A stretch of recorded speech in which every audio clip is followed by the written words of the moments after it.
My name is Epsiba Beulah. Before I was a Hindu girl doing a lot of idol worship, and I was like a completely a traditional girl, like accepting what father says, what the elder says, and I was used to respect all those things.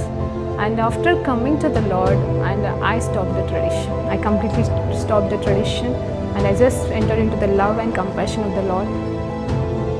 My parents arranged for the marriage, and it was like a 2 months gap from the arrangement to the marriage. And immediately after marriage, like he said, like I don't like you. I just want to leave, and he left. Even I was pleading him, I was begging him, and I was asking him to come back, but it never happened. If he is not going to come to me, I want to die. That if he is going to be separated from me, I should die. The day I was about to kill myself, I was watching a TV channel, and immediately she started like, here one girl is crying. You have been separated with your husband and you are planning to die now, but you are not going to do that. Immediately I called to one of my Christian friends, and she shared with me the gospel. On the spot, I accepted Lord as my Savior. The next moment, I felt free from the burdens and all kind of thoughts, and everything left me. Praise lord అండి. దేవునికి మహిమ కలుగును గాక. ప్రార్థన చేసుకుందాం. పరిశుద్ధ గొప్ప దేవా, నీకు స్తోత్రం, స్తుతి, మహిమ, గంతే ప్రభావం చెల్లించుకుంటున్నాం. నైనా ఈరోజు ప్రభా సుబుద్ధి అని పిలువబడుతున్న అబిగేలు గురించిన కొన్ని సత్యాలు మేము నేర్చుకుంటుండగా మాతో మాట్లాడి మీరే సమస్త మహిమ గంతా ప్రభావాలు పొందుకోమని యేసుక్రీస్తు నామములో ప్రార్థన వేడుకుంటూ సమర్పిస్తున్నాము తండ్రి, ఆమేన్. ప్రైజ్ లార్డ్ అండి. దేవునికి మహిమ కలుగును గాక. మరి ఈరోజు దేవాది దేవుడు మనకిస్తున్న వాక్యాంశం ఏంటి అంటే 1 సామ్యుయేలు 25వ అధ్యాయము 44 వచనాలు అన్నీ కూడా మనము క్లుప్తంగా ధ్యానించబోతున్నాం. ఏమంటున్నాడు అక్కడ దేవుడు అనేది చూస్తే, దేవుడు ఏమని రాపిచ్చాడు అబిగేల్ గురించి. అబిగేల్ అనగానే మరి సుబుద్ధి కలిగిన స్త్రీ అంటండి, అంటే having good understanding and beautiful appearance అంట. అంటే అబిగేల్ అంటే ఒక చక్కటి, ఆమె ఆల్రెడీ చక్కనైనది, మంచి బుద్ధి కలిగినది. పేరుకు అర్థమని మాత్రమే కాదండి, ఆ స్త్రీ కూడా మరి మంచి జ్ఞానం కలిగినది, అలాగే చూడ్డానికి కూడా చక్కనైన దాని ఉందని బైబుల్ చెప్తుంది. అంత మాత్రమే కాదు, బైబుల్ అబిగేల్ అంటే సుబుద్ధి అని కూడా అర్థమవుతుందండి. సో ఈరోజు వాక్యాలు మనం ధ్యానించబోదాము. 1 సామ్యుయేలు 25వ అధ్యాయము 1 నుండి. సామ్యుయేలు మృతి పొందగా ఇజ్రాయేలందరూ కూడుకొని అతడు చనిపోయేనని ప్రలాపించుచు రమాలోని అతని ఇంటి నివేశమున అతనిని సమాధి చేసిన తర్వాత దావీదు లేచి పారాను అరణ్యమునకు వెళ్ళెను. హల్లెలూయా, దేవునికి మహిమ కలుగును గాక. ఇక్కడ దావీదు యొక్క పరిస్థితి ఎలాంటిదంటే పారిపోతున్నాడు. సౌలు నుండి పారిపోతున్న సందర్భంలో మరొకనొక దినమున సామ్యుయేల్ గారు చనిపోయారని తెలిసినప్పుడు మరి అక్కడికి వెళ్ళి అతని కార్యక్రమాలన్నీ చేసిన తర్వాత కొన్ని రోజులు అక్కడ ఉన్న తర్వాత అక్కడి నుండి పారాను అనే స్థలమునకి మరి దావీదు మరలా వెళ్ళిపోవడం కాదండి, పారిపోవడం అనేది జరిగింది. అక్కడ మరి సౌలు నుండి దూరంగా ఉంటూ, అలాగే తను చేయాల్సిన యుద్ధాలు తను చేస్తూ, మరి తన రాజ్యాన్ని కాపాడుకోవడానికి యుద్ధాలు చేస్తూ, తనకు అప్పచెప్పిన వారిని చూసుకుంటూ మరి తను చేస్తున్న యుద్ధ కాలంలో జరిగిన ఈ సంఘటన మనము చూడబోతున్నామండి. అయితే కర్మేలులోని 2వ వచనం అండి. మహోనునందు ఆస్తి గలడొకడు కాపురం ఉండెను. అతడు బహు భాగ్యవంతుడు. అతనికి 3,000 గొర్రెలను 1,000 మేకలను ఉండెను. అతడు కార్మేలులో తన గొర్రెల బొచ్చు కత్తిరించుటకై పోయి ఉండెను. అతని పేరు నాబాలు, అతని భార్య పేరు అబిగయేలు. మరి ఆ స్త్రీ సుబుద్ధి గలదై రూపవతి అయి ఉండెను. అయితే చర్యలను బట్టి చూడగా నాబాలు మోటువాడును దుర్మార్గుడనై ఉండను. అతడు కాబేలు సంతతివాడు. మరి నాబాలు గొర్రెల బొచ్చు కత్తెర వేయించుచున్నాడని అరణ్యమందున్న దావీదు విని తన పని వారిలో 10 మందిని పిలిచి వారితో ఇట్లనను, మీరు కర్మేలునకు నాబాలు నద్దునకు పోయి నా పేరు చెప్పి కుశల ప్రశ్నలు అడిగి ఆ భాగ్యవంతునితో నీకును నీ ఇంటికిని నీకు కలిగిన అంతటికిని క్షేమవునుగాక అని పలికి ఈ వర్తమానము తెలియజెప్పవలెను. నీ యొద్ద గొర్రెల బొచ్చులు కత్తిరించు వారున్నారని సంగతి నాకు వినబడెను. నీ గొర్రెల కాపరులను మా దగ్గర నుండగా మేము వారికి నీ ఏ కీడును చేయక ఉండలేదు. వారు కర్మేలులో నున్నంత కాలము వారేదియు పొడగొట్టుకోలేదు అనెను. నీ పని వారిని నీవు అడిగిన ఎడల వారలాగు చెప్పుదురు. కాబట్టి నా పని వారికి దయచూపుము. శుభదినమున మేము వచ్చితిమి గదా, నీకిష్టము వచ్చినట్లు నీ దాసులకును నీ కుమారుడైన దావీదునకు ఇమ్ము. దావీదు పని వారు వచ్చి అతని పేరు చెప్పి ఈ మాటలన్నింటినీ నాబాలునకు తెలియచేసి కూర్చుండగా. చూడండి, ఇక్కడ 2వ వచనం నుండి మరి ఆల్మోస్ట్ నేను 10వ వచనం వరకు చదివినాను. ఇక్కడ ఏంటంటే సందర్భము, ఇక్కడ ఒక ఊరిలో కర్మేలిలో మరి నాబాల్ అనే ఒక వ్యక్తి ఉన్నాడు. అతని అతని భార్య పేరు అబీగైల్ అండి. మరి ఈ నాబాలు అంటేనే పేరుకు అర్థమే మూర్ఖుడు అంట. మూర్ఖుడు మాత్రమే కాదు, మీనింగ్ మూర్ఖుడైతే తన ప్రవర్తన కూడా ఎలాంటి ప్రవర్తన కలిగిన వాడంటే మూర్ఖుడై ఉన్నాడంట, దుర్మార్గుడై ఉన్నాడంట. మరి అతనికి మరి చక్కటి భార్యనే మరి అబీగైల్. మరి అబీగైల్ గురించే మనం ఈరోజు ధ్యానిస్తున్నామండి. సో ఇక్కడ ఏంటంటే తనకి మరి చాలా ఆస్తి, మరి లెక్కలేనన్ని గొర్రెలు, మేకలు, మరి అన్నీ కూడా ఆస్తులు కలిగి ఉన్నవాడు. అయితే ఒకానొక సమయంలో మరి అక్కడ ఏం జరుగుతుందంటే తన గొర్రెల బొచ్చును మరి కత్తిరించుకున్న సీజన్లో ఉన్నప్పుడు మరి ఎక్కడైతే ఆ స్థలంలో మరి అక్కడ ఉన్నాడని అక్కడ చేస్తున్నాడు అంటే అదొక పండగలాగా కూడా వాళ్ళు జరుపుకుంటారని. సో ఆ విషయము విన్న దావీదు, అంటే దావీదు ఎక్కడున్నాడంటే అరణ్యంలో దాక్కుంటూ పారిపోతూ అక్కడెక్కడో బతుకుతున్నాడు. సో అదే సమయంలో ఇక్కడ సందర్భం ఏంటంటే మరి వీళ్ళు ఈ నాబాలు యొక్క పని వాళ్ళంతా వారి గొర్రెల్ని కాసుకున్నప్పుడంట దావీదు తన అనుచరులు ఎవరైతే 600 మంది ఉన్నారో వారందరూ కూడా మరి వాటిని కాపాడుతూ సంరక్షించుకుంటూ ఎలాంటి హాని కూడా కలగకుండా వారు కూడా కాపాడినారంట. సో ఆ ధైర్యముతో అలా సహాయం చేశారనే దృక్పథంతో మరి వాళ్ళు దావీదు కూడా నీ ఆస్తులంతా ఇచ్చేసే, నీ బంగారం అంతా ఇచ్చేసేయని వెళ్ళలేదు. కానీ కేవలం మీరు విందు చేసుకుంటున్నారు కదండి, అది విందు సమయం కాబట్టి, అది శుభదినము కాబట్టి, మీరు విందు చేసుకుంటున్నారు కాబట్టి మరి ఇదిగో మా దాసులకి వీలైనంత వరకు ఆహారాన్ని ఇవ్వమని చెప్పేసి అక్కడ దావీదు ఒక 10 మందిని మరి తన సేవకుల్ని పంపించినట్టుగా బైబిల్ చెప్తుందండి. సో అక్కడ ఏం జరుగుతుందంటే చెప్తాడు, ఇదిగో మేము కాపాడేమో, కావాలంటే నీ పని వారిని అడుగు, మేము ఎలా మీకు సహాయం చేసి ఉన్నామో, తోడుగా ఉన్నామో, కాబట్టి మీరు దయ చూపించి ఇదిగో నీ కుమారుడైన దావీదు అంటే కాలేబు వంశస్థుడండి, యూదానేమో దావీదేమో యూదా వంశస్థుడు, అంటే అన్నదమ్ముల వరుసలు అవన్నీ ఉంటాయి కాబట్టి కుమారుడు లాంటి నన్ను జ్ఞాపకం చేసుకొని మరి నాకును నా దాసులకును ఆహారం ఇమ్మని మరి అడుగుతాడంటండి. ఏముంది, భోజనమే కదా పెట్టొచ్చు కదండి నాబాలు. కానీ నాబాలు మూర్ఖుడు కాబట్టి మరి నాబాలు పలుకుతున్న మాటలు విందామా ఒకసారి. మరి అంత తగ్గించుకుంటాడు. ఇక్కడ దావీదు స్థితి చూడండి, ఎంతో తగ్గించుకొని ప్రేమయుక్తంగా సహాయములాగా ఆహారాన్ని అడుగుతున్నాడు. మరి ఎంత గొప్ప దావీదు మరి అతని దగ్గరికి వచ్చి తనకే కాదు కానీ తన వారి కోసం ఆహారం అడుగుతున్నప్పుడు మరి నాబాలు పలుకుతున్న మాటలు చూద్దామండి. అప్పుడు దయచూపమని శుభదినమున మేము వచ్చితిమి కదా అని చెప్పేసి అన్నప్పుడు దావీదు పనివారు వచ్చి అతని పేరు చెప్పి ఆ మాటలన్నీ నాబాలుకు తెలియజేసి కూర్చుండగా నాబాలు ఇలా అంటున్నాడండి 10వ వచనంలో, దావీదు ఎవడు, యెస్సెయ కుమారుడెవడు, తన యజమానులను విడిచి పారిపోయిన దాసులు ఇప్పుడు అనేకులున్నారు. నేను సంపాదించుకున్న అన్నపానములను నా గొర్రెల బొచ్చు కత్తిరించు వారి కొరకు నేను వధించిన పశు మాంసమును తీసి నేను బొత్తిగా ఎరుగని వానికిత్తునా అని దావీదు దాసులతో చెప్పగా దావీదు పనివారు వెనుకకు తిరిగి దోవ పట్టుకుని పోయి అతనికి ఆ మాటలన్నీ తెలియజేసిరి. అంతట దావీదు వారితో, మీరందరూ మీ కత్తులను ధరించుకొని అనగా వారు కత్తులు ధరించుకొని దావీదు కూడాను కత్తి ఒకటి ధరించెను. దావీదు వెనక దాదాపు 400 మంది బయలుదేరగా 200 మంది సామాను దగ్గర నిలిచిరి.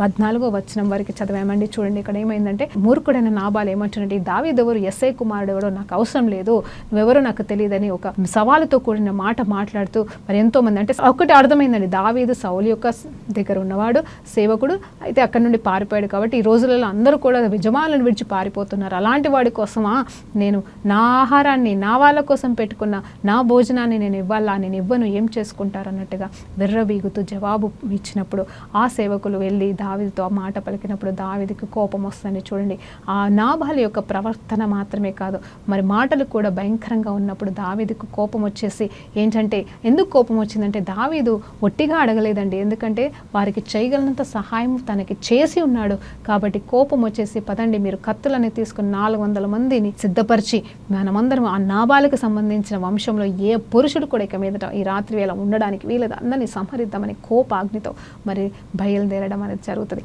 ఆ తర్వాత వచనాలు మరి చదువుతానండి, వీళ్ళైతే క్లుప్తంగా చదువుతూ ముందుకు సాగుదాం.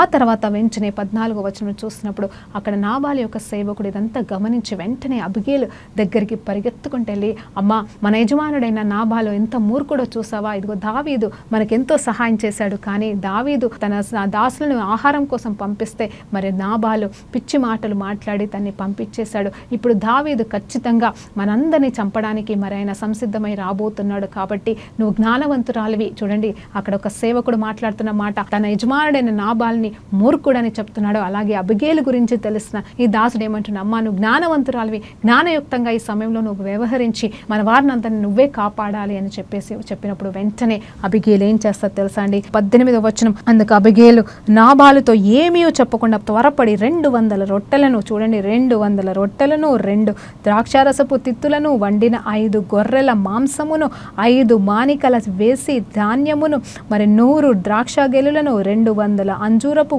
ఆడలను, గార్ధభావములను వేయించి, మరి మీరు నాకంటే ముందుగా పోవుడి, నేను మీ వెనుక నుండి వచ్చేదనని తన పనివారికి ఆజ్ఞ ఇచ్చి గార్ధాభము మీద ఎక్కి పర్వతపు లోయలోనికి వచ్చుచుండగా దావీదునకు అతని జనులను ఆమె ఎదురుపడి ఆమె వారిని కలుసుకొనెను. అంతకు మునుపు దావీదు ఏమి మాట్లాడుతున్నాడో అక్కడ రాయబడిందని చూడండి. వెంటనే ఎప్పుడైతే తన దాసుడు అబిగేలుకి ఆ మాట చెప్పాడో వెంటనే ఇంకా ఆలస్యం చేయట్లేదండి. మరి ఆల్రెడీ వండినవే ఉన్నాయో వండించిందో మరి తెలియదు, కానీ మరి ఆ 400-500 మందికి ఆల్మోస్ట్ సరిపడే అంత వండిన ఆహారాన్ని మరి ఫటాఫట్ తీసుకొని వెళ్ళిపోయిందని, తీసుకెళ్ళిపోయి ఎదురు పడుతుంది. ఆడ తన సేవకులకు ఇచ్చి మీరు ఎదురుగా వెళ్ళండి, మీరు ముందుకు వెళ్ళండి, నేను వెనకాల వస్తానని వెనకాల వెళ్తా ఉంది.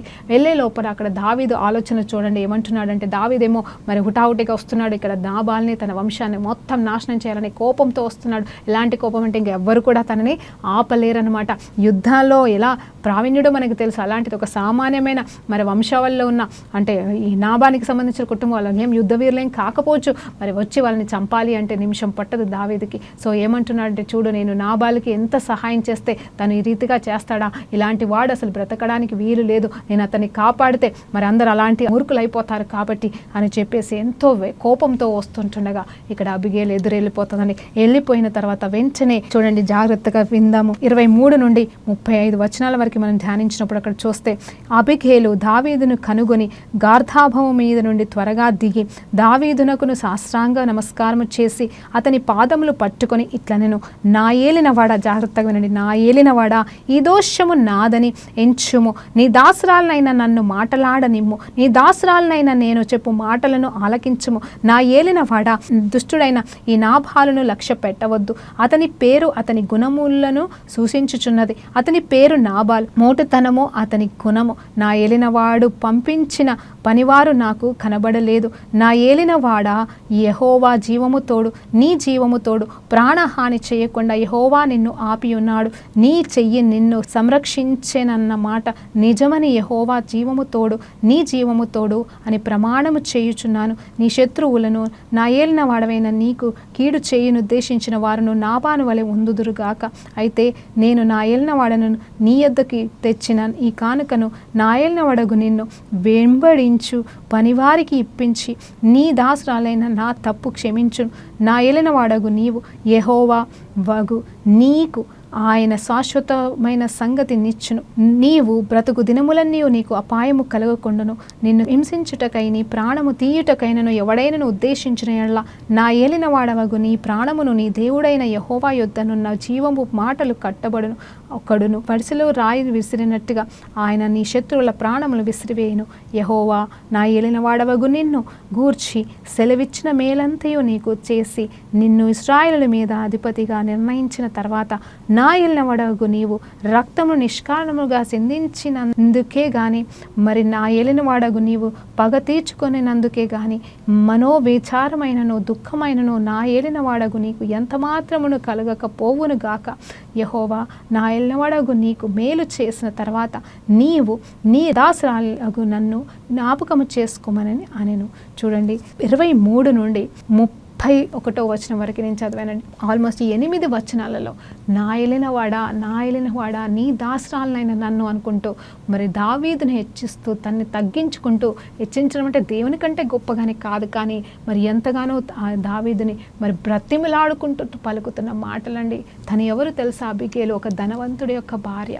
మరి తనకి లేనిదంటూ లేదు, తను ఒక ఉన్నత స్థానంలోనే ఉన్న స్త్రీయే, కానీ దావీదు గురించి తెలిసిన బిడ్డ, అలాగే దేవుని భయము కలిగిన బిడ్డ, సుబుద్ధి కలిగిన బిడ్డ, జ్ఞానవంతురాలైన బిడ్డ తన్ను ఇంతగా తగ్గించుకోవాల్సిన అవసరం లేదండి. ఇది ఈరోజు మనం నేర్చుకోవాల్సిన అంశం. ఈ స్త్రీ నుండి అన్నీ అంతా ఉన్నాను, తనకి అసలు లోటుమేమి లేదు అసలు.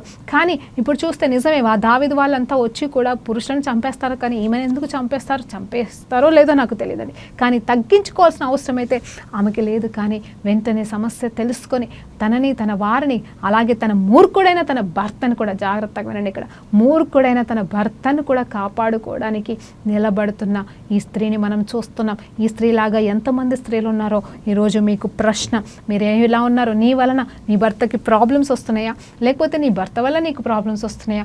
ఒక్కసారి ఈరోజు మీరు ధ్యానం చేసుకోవాల్సిన వారిగా ఉన్నారు. చూడండి, నా ఏలినవాడా, నా ఏలినవాడవైన నీవు, నా ఏలినవాడవైన నువ్వు అనుకుంటూ కనీసం ఒక 20 సార్లన్నా అంటదండి. నీ దాసరాలనైనా నన్ను, నీ దాసరాలైనా నా మాటలు అనుకుంటూ ఎలా సాష్టాంగపడి బ్రతిమలాడుతుందండి దావీదుని. ఎలాగంటే, అయ్యా ఒక మాట, ఆ నాబాల్ని నువ్వు చంపేస్తావు కావచ్చు, అతన్ని చంపేస్తావు కావచ్చు, కానీ రేపటి దినమున దేవుడు నీ పట్ల కలిగి ఉన్న వాగ్దానం చొప్పున, ప్రణాళిక చొప్పున గొప్పవాడివి నువ్వు అయినప్పుడు అన్యాయంగా నేను రక్తాన్ని చిందించానని బాధపడకూడదయ్యా, ఆ పాపము నిన్ను చింతాకాంతుడిగా చెయ్యకూడదు అని చెప్పేసి బ్రతిమలాడుతూ ఎదురు పడుతుందండి. నిజంగా ఆ స్త్రీని చూడగానే, ఆ మాటలు వినంగానే మరి ఆ దావీదు మహారాజు ఎంతగా తగ్గించుకుని ఉంటాడో మనం ఆలోచన చేద్దామా. ఇక్కడ చూడండి, నా జీవము తోడు, నా ప్రాణము తోడు అని చెప్పేసి మాట్లాడుతుంది. అంత మాత్రం నీ జీవము తోడు, నా జీవము తోడు అనుకుంటూ మరి ఒట్లేసుకుంటూ ఆమె పలుకుతున్న మాటలు, ఎందుకంటే బతిమిలాడుతుందండి, ప్రాధేయపడుతుంది. ఎంత కోపంలో ఉన్నాడు దావీదు తెలుసా అండి. అందరినీ సంహరించడానికి వస్తున్నాడు. ఆయనకు అడ్డుపడే వాళ్ళు ఇంకెవ్వరూ లేనే లేరు. దేవాది దేవుడు దిగొస్తే తప్పించి మరి తన కోపం చల్లారదు. అలాంటి కోపంలో ఉన్న వ్యక్తిని మరి తగ్గించడానికి ఈ తల్లి, ఈ స్త్రీ పడుతున్న ప్రయాసము అంతా ఇంత కాదు. అది కూడా తన ఆ గర్వం, అహంకారం లేని దానిగా తగ్గించుకుంటుండగా మరి దావీదు మహారాజు తనని చూసి ఏమంటున్నాడు తెలుసా? చూడండి, ఇక్కడ 32వ వచనాన్ని చూసినప్పుడు, అందుకు దావీదు, నాకు ఎదురు పడుటకై నిన్ను పంపిన ఇశ్రాయేలైన దేవుడైన యెహోవాకు స్తోత్రము కలుగును గాక. నేను పగ తీర్చుకొందునని ఈ దినము ప్రాణము తీయకుండకుండునని నన్ను ఆపినందుకు నీవు ఆశీర్వాదము నొందుదువుగాక. నీవు చూపిన బుద్ధి విషయమై నీకు ఆశీర్వాదము కలుగును గాక. నీవు త్వరపడి నన్ను ఎదుర్కొనకపోయిన ఎడల నీకు హాని చేయకుండా నన్ను ఆటంకపరిచిన ఇశ్రాయేలుని దేవుడైన యెహోవా జీవము తోడు, తెల్లవారులోగా నాబాలునకు మగ వాడొకడును విడువబడకుండా మాట నిశ్చయమని చెప్పి తన యొద్దకు ఆమె తెచ్చిన వాటిని ఆమె చేత తీసుకొని, నీ మాటలు నేను ఆలకించి నీ మనవిని అంగీకరించి తిని సమాధానముగా నీ ఇంటికి పొమ్మని ఆమెతో చెప్పెను. చూడండి, ఇక్కడ వెంటనే దావీదు మహారాజు కంప్లీట్గా తన కోపాన్ని చల్లార్చుకొని ఆ బిడ్డతో పలుకుతున్న మాటలు ఏంటంటే, అమ్మా నువ్వు కానీ ఎదురు కాకపోతే ఈరోజు నాబాలులో ఉన్న ప్రతి మగవాడిని నేను నాశనం చేసేవాడిని. అవును, నిజంగానే దేవుడు ఈ పాపము నా నుండి జరగకుండా ఒక చక్కటి మాట అంటాడు. ఏంటంటే, ఆ పగ తీర్చుకొనుట దేవుని వంతు కదండి. మరి దావీదు నిజం చెప్పాలంటే ఎన్నోసార్లు ఏమి జరిగినా దేవుని మీదనే అప్పచెప్పేస్తాడు. కానీ ఇక్కడ నాబాలు చేసిన దానికి కోపంతో ఏం చేస్తాడంటే తనే పగ ప్రతీకారం తీర్చుకోవడానికి వస్తాడు. అది వాక్యానికి విరుద్ధమైనది. బైబిల్ ప్రకారంగా మరి దావీదు ధర్మశాస్త్రాన్ని ఎంతగానో ఆచరిస్తాడు. కాబట్టి అంటే ఆయన ఒక మాట అంటాడు, నేను నిజంగా ఈ ధర్మశాస్త్రానికి సంబంధించిన మాట, నేను పగ తీర్చుకున్నట మరి అనేది దేవునికి ఇష్టం లేని పని. అది చెయ్యనీయకుండా నువ్వు నాకు ఎదురుపడి నాకు సహాయం చేశావు. నిన్ను పంపిన దేవుడు స్తుతించబడును గాక.